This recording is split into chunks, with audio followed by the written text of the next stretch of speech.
Hello and welcome back to the Raptor Exotics Full Curry channel.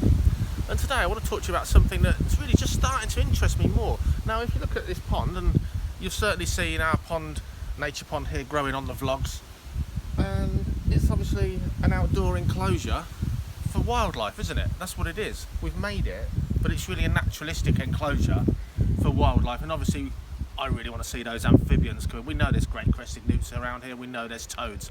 I'd love to see them here in the spring breeding. Sure. But what's really starting to fascinate me, and some of the guys like Lee Brindley and Harvey Tweets, what they've sort of piqued my interest in and got me interested in other Facebook groups and things, is actually outdoor enclosures for reptiles and amphibians that we keep, because everything I keep is in a vivarium or an aquarium, and it's fully contained, it's fully heated and lighted electrically, and it's, although we can make them naturalistic, it's still an indoor sort of biome that we've created. What these guys are getting me interested in, especially with the European stuff, because British climate now, we're getting some pretty hot weather really, and it's certainly suitable for many of the European species to live outside. And what they get outside is possibly more variety of natural food.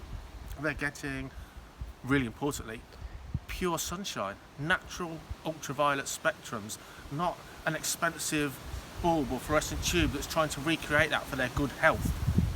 And they're also getting enclosures that might be cleaned by the rain and the wind. And it's fascinating me. Now, really, the coronavirus this year, it's finished me financially. I can't be investing in all lots of new kit, no way. I've done too much already.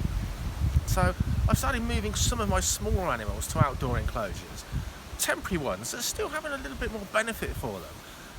And next year I really hope to start building things along the lines of what Lee and Harvey and their friends and colleagues have been doing for some of my other reptiles, snakes, my Spanish-eyed lizards. Come and have a look at these newt enclosures. Come and have a look at these.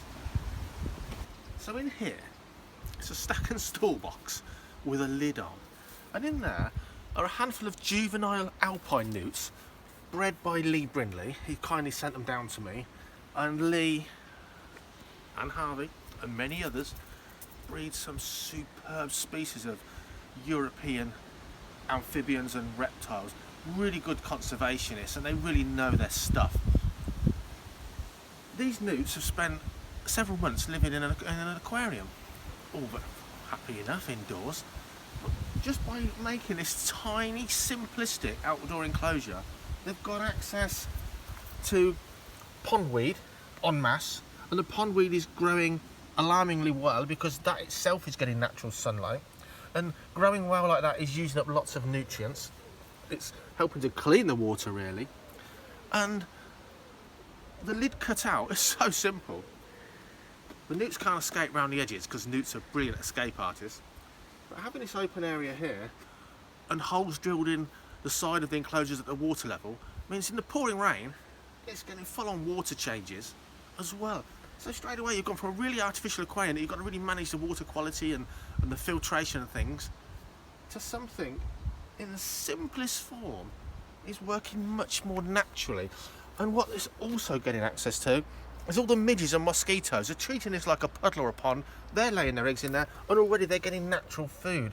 It's absolutely fascinating.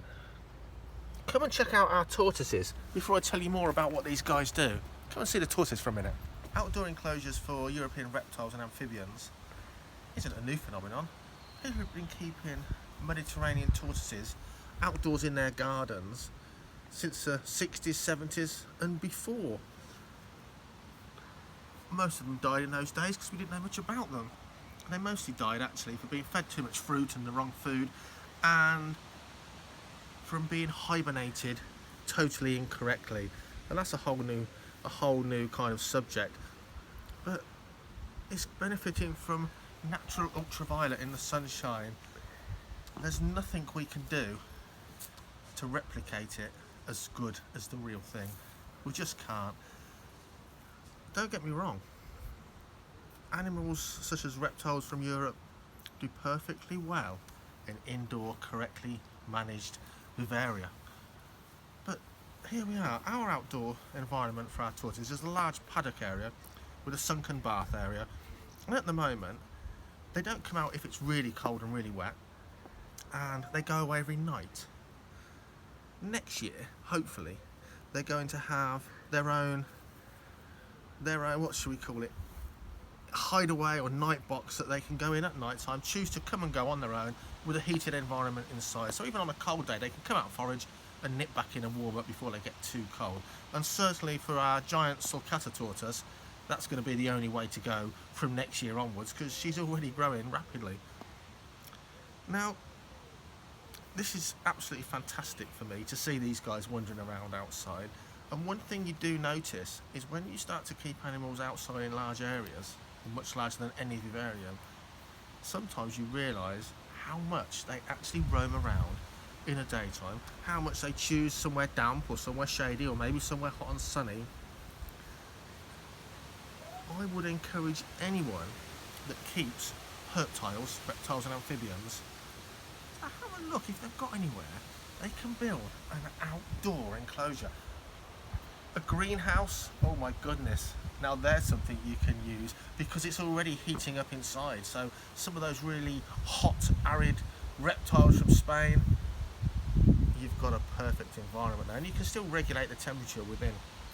So check out the following sites. Check out Celtic Reptiles, run by Harvey Tweets and his colleagues, and check out their YouTube and their Facebook.